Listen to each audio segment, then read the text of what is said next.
I am a high school math teacher, and we were creating a schedule for next year and divvying up workloads. I noticed I got almost 50% of the test creation and had 2 plannings missing from my schedule next year, for every one for the other 6 women in my department. There are 8 of us. My department head assigned herself nothing as she is managing and needs every prep. But that's another quibble. I am not the newest and in fact have seniority some of these women, but I'm also not the most experienced, so it's not like these are struggling new teachers who need help. So, I asked why it was divided this way. I was told, well, Ms. Millie is pregnant and the rest of us have families. If you have to stay late, it's no big deal. I can go to my principal and deal with it that way. What they've done actually breaks the union contract. But I really was offended by this. I tried to explain my offense, and they literally stared at me gobsmacked. I actually want to know how to discuss this with them. These are all women who I have previously gotten along with and liked. When the last one, Ms. Millie, got pregnant this year, there have been some conflicts. She is in my grade level. And they made me take on some of her work basically because she had some complications. This I did, but I think planning for me to do more is very different than an emergent health issue.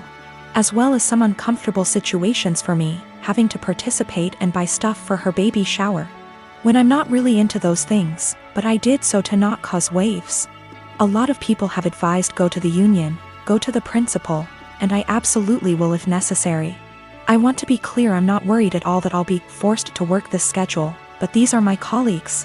Many have been working with me 5+ years, and we have lots of meetings and times together, where it's helpful to get along.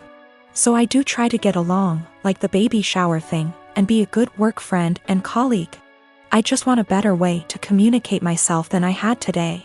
I was entirely shocked and very indignant and just found myself unable to express myself well, and I was hoping for ways to approach that someone with their attitude might understand because I can't empathize with it at all. Myself and viewing the other side is how I always try to look at problem solving.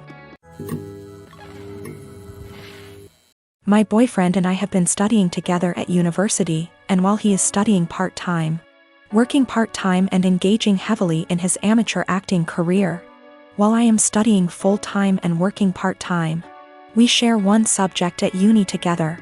On top of this, he is trying to pick up another hobby while looking after his grandfather who is in his final stages, in a nursing home. As you can imagine, for the past 6 months he has very little time to cut out of his week to spend with me. None, in fact. I have been fine with this for the most part. I have been driving 45 minutes 3+// times a week to get to his house so we can steal a few hours together, but he doesn't have time to spare. This is an inconvenience I can live with. However, he has been asking me to do a lot of other things too. He has frustrated me multiple times with demands that I visit his grandfather, who does not recognize me, for 2 hours, which turns into 4.5 hours, or help him with a family matter, which lasts 5 hours or so. Every time this happens, he promises he will drive me home. And every time he says he doesn't have time anymore and I need to catch the train home, 1 hour plus walking. I have spoken to him about how this is unfairly affecting me, and he seems to take it on board, but just forgets again the next time he needs something. After forcing me to spend $600 plus on his best friend's destination wedding, the weekend before we both had 2 major exams due, he demands that we switch our exam times because he didn't spend enough time studying and he needed the extra day. I concede and he squanders his spare day sleeping because he needed it. I take my classes very seriously and I feel very over by his demands. I understand that family matters / best friends are important things, but he has eaten into hours and hours of my study time, and my grades are dropping. Not only that, but it's affecting my emotional health also. I have expressed to him that it is affecting me badly, but he tells me I'm being very unsympathetic and selfish. What's more is that I have about $10,000 in savings. He recently became aware of this and has demanded that I help him pay his bills because we're a team, he is broke. I helped him with a few, but drew the line after $500 because he is very irresponsible with money and there's only so much I can pour out before it seriously affects me. He is also demanding that I give him access to my bank account because we are in this together. And he wants to marry me one day, so we should start sharing now. I don't really know what to do. I want to be a good girlfriend and do what he needs me to do right now, but it's beginning to affect my health. I met my husband 6 years ago when we both had just graduated college. He was a lovely guy, handsome and very well put together. He loved muscle cars and weightlifting, and I loved everything about him. I fell in love with him instantly and was over the moon when he asked me to marry him. A year into our marriage, I became pregnant with our son and gained about 30 pounds. I was 5 feet 3 inches. 125 pounds before the baby and 155 pounds after the baby. I still fit into the same clothing sizes, so I didn't think I had gained too much weight and that it would come off with breastfeeding and some more exercise. After the baby, my husband started pressuring me to lose the weight. He said that his friends were making comments about how fat I had gotten and that he was not as attracted to me as he was before I had the baby. He gave me an ultimatum that I either would have to lose the 30 pounds in 6 months or he would leave me. I was very upset about the demand, but I didn't want to lose him, so I tried my hardest to lose the weight. Every day for months I would wake up and go to hot yoga for 90 minutes. After I got home from work, I would run or do some bodyweight exercises. I tried to keep my calorie count below 1200 so that I would lose 2 or more lbs per week. The weight slowly but surely started to come off and I was back down to 130 pounds by the end of the 6 months. My husband was happy and things looked like they would be okay. After I lost the weight, I noticed a shift in the attitude of my husband's friends. Most of them are perfectly nice guys, but a few of them are absolute pieces of shit, the same ones who called me fat. Once I returned to my old weight, these friends started to make comments about me and how sexy I was. I told my husband to make them stop and he said that he would speak with them, but the rude comments never stopped. I channeled all of my frustrations into working out and I lost an additional 15 pounds of body fat and got more toned. This past weekend, my husband's friends were over at the house and one of them grabbed me and tried to grope me. I told my husband, and even though he was angry at his friend, he was still angry at me.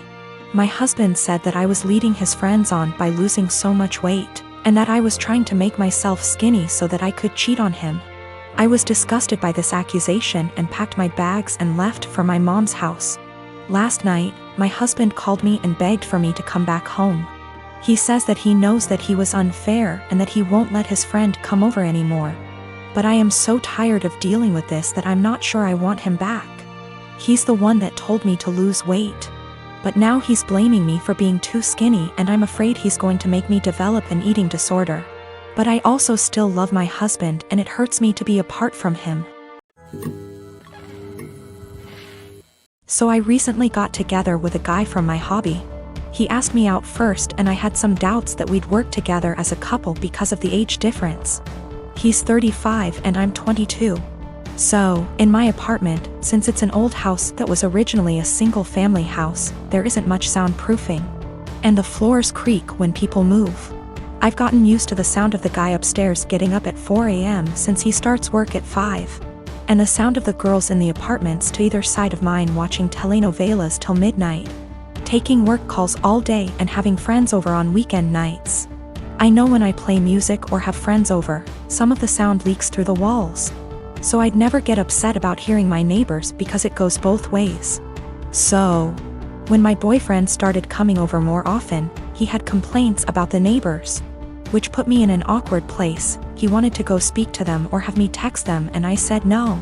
For example, one of the early times he stayed over we went to bed around 10.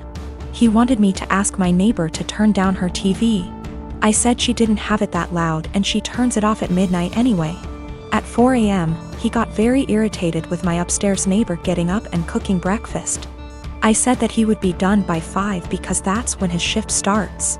At 7 a.m., he was still trying to sleep in and the neighbor on the other side had some work calls that he said he couldn't sleep through. I offered him earplugs and he said he couldn't sleep with them in either. He wanted me to ask her to quiet down. He had similar comments every time he heard someone else in the building just living their life, especially if it was when he was in bed. I got frustrated with my boyfriend and told him, you know, you can't expect to date a hot young 22-year-old and not want to deal with a 22-year-old's living situation. I don't know if you realize, but this is a normal apartment for someone my age. Hell, my neighbors are pretty great. Nobody's throwing loud parties on work nights. Nobody's having screaming fights. Nobody's having babies. The hot young part was in sarcastic air quotes because those were his words, not mine. He got irritated and asked why I was bringing age into it. And I said it's because he can't both want someone so young and also want someone with house kinda money. And he was being so out of touch with how normal people in their 20s live. He got really irritated with me bringing age into it.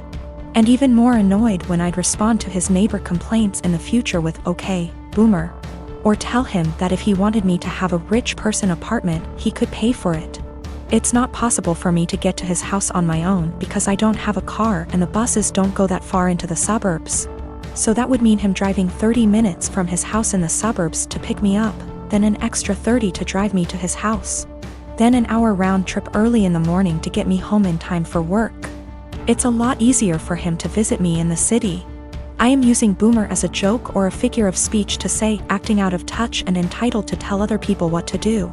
It is a common figure of speech to say, "Okay, boomer," to someone who is acting entitled regardless of their actual age. It's more of a mindset thing. I googled his property records for his house and he co-owns it with a woman who shares his last name. Holy shit. I don't know if she's his wife or ex-wife or what, but I'm out of here.